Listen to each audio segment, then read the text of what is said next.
The first pickle that I ever tried and liked was called the pickle of good and evil. It was a sweet and spicy pickle that somebody brought to a party that they got from a roadside stand, and this recipe is the closest that I've ever had to that original pickle. For this recipe, you will need white sugar and brown sugar, white vinegar, and apple cider vinegar, as well as salt.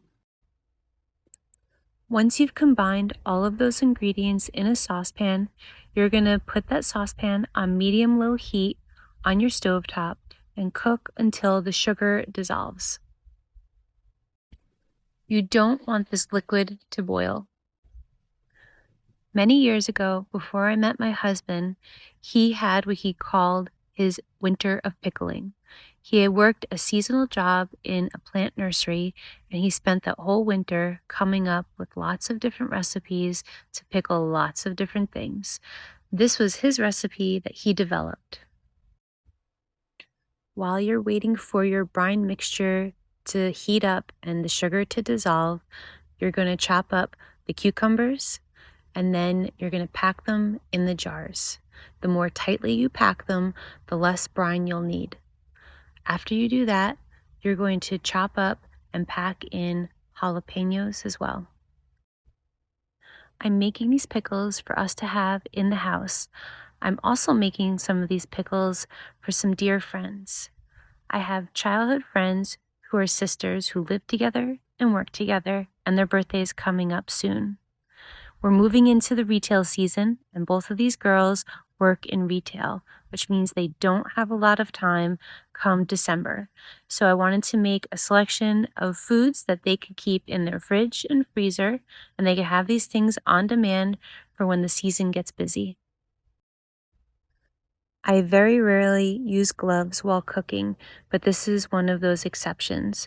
Whenever you're cutting up hot peppers, remember that the juice from those hot peppers will get on your hands, under your nails, and no matter how well you scrub it, if you rub your eyes later on, they're likely going to sting.